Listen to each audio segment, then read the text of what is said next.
Television हमारे living rooms में यह जादुई डिब्बा दुनिया को हमारे पास ले आता है। क्रिकेट मैच से लेकर कार्टून और दूर दराज की जगहों तक हम एक स्विच ऑन करते हैं और कहानियां, खबरें और संगीत हमारे घरों को भर देते हैं। यह इतना आम है कि हम इसके जादू पर शायद ही ध्यान देते हैं। लेकिन क्या आपने कभी सोचा है कि यह अद्भुत आविष्कार कहां से आया? यह किसी एक जीनियस का काम नहीं था, बल्कि कई दिमागों और सालों के सपनों का सफर था। आइए समय में पीछे चलते हैं यह जानने के लिए कि टेलीविजन का जन्म कैसे हुआ। ऐसे दौर में जब साइंस जादू जैसा लगता था और कुछ भी मुमकिन लगता था, एक नए तरह के जादू के लिए स्टेज तैयार था, चलती फिरती तस्वीरों का जादू।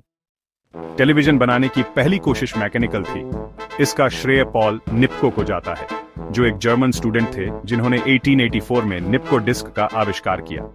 यह घूमती हुई डिस्क, जिसमें स्पाइरल में छेद थे, तस्वीरों को लाइन बाय लाइन स्कैन करती थी, जिससे तस्वीरें इलेक्ट्रिकल सिग्नल्स में बदल जाती थी। दूसरी तरफ एक मैचिंग डिस्क और टिमटिमाती रोशनी इमेज को फिर से बनाती थी, जो उस समय के लिए एक कमाल था। निप्को का सिस्टम क्लियर इमेज नहीं बना पाता था, लेकिन लाइनों को स्कैन करने का उनका आइडिया क्रांतिकारी था। भले ही उन्होंने कभी एक प्रैक्टिकल मॉडल नहीं बनाया, लेकिन उनके आविष्कार ने भविष्य की खोजों के लिए फाउंडेशन रखी। निप्को डिस्क मॉडर्न टेलीविजन का पूर्वज बन गया। यह आज हम जो स्क्रीन देखते हैं, उसकी तरफ पहला जरूरी कदम था। जहां मैकेनिकल सिस्टम घूम रहे थे, वहीं फिलोटी फॉन्सवर्थ नाम के एक फार्म बॉय ने कुछ बेहतर करने का सपना देखा। आलू के खेत में बनी लाइनों से प्रेरणा लेकर उन्होंने इमेज को लाइनों में तोड़ने और उन्हें स्क्रीन पर इलेक्ट्रॉन्स का इस्तेमाल करके बनाने की कल्पना की।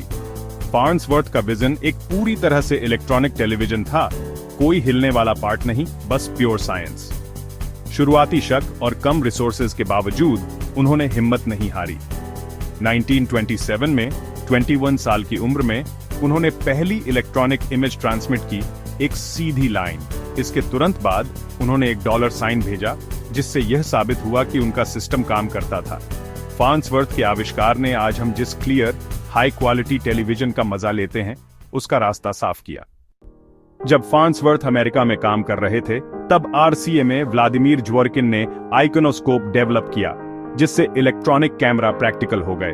कानूनी लड़ाइयों के बाद फॉन्सवर्थ के दावे को मान्यता मिली, लेकिन ज्वोरकिन की टेक इंडस्ट्री स्टैंडर्ड बन गई।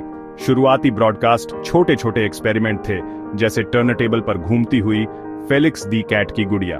1936 में BBC ने पहली रेगुलर पब्लिक टीवी सर्विस शुरू की। अमेरिका ने 1939 के वर्ल्ड फेयर में इसका पीछा किया। भारत की टीवी यात्रा 1959 में शुरू हुई, जिसमें 1982 के एशियन गेम्स के लिए कलर टीवी आया, जिससे देश भर में एक बूम आया। टेलीविजन ने घरों में खबरें, स्पोर्ट्स और कल्चर लाए, लोगों को एक साथ अनुभवों में जोड़ा। भारत में रामायण और महाभारत जैसे शो कल्चरल इवेंट बन गए, जिससे समुदाय एक साथ आए। टेलीविजन दुनिया के लिए एक खिड़की और हमारे अपने जीवन का आईना बन गया। शुरुआती टीवी कैथोड रे ट्यूब्स का इस्तेमाल करने वाले भारी भरकम ब्लैक एंड व्हाइट बॉक्स थे। समय के साथ स्क्रीन बड़ी और क्लियर होती गई, जिसमें कलर ने नया उत्साह जोड़ा। पिछले 2 दशकों में फ्लैट दीवार पर लगने वाली screen I, plasma, LCD, LED और अब शानदार रेजोल्यूशन वाले स्मार्ट टीवी। टेलीविजन की कहानी और फॉन्सवर्थ का सफर दिखाता है कि दुनिया बदलने वाले आइडिया किसी से भी, कहीं से भी आ सकते हैं। वह एक फार्म बॉय थे, जिनका एक सिंपल आइडिया था, जिसने दुनिया बदल दी। आपकी जिज्ञासा और सपने अगले बड़े आविष्कार को जन्म दे सकते हैं। जिज्ञासु बने रहें, सीखते रहें, और कौन जानता है, आपका आइडिया एक दिन लाखों लोगों को जोड़ सकता है।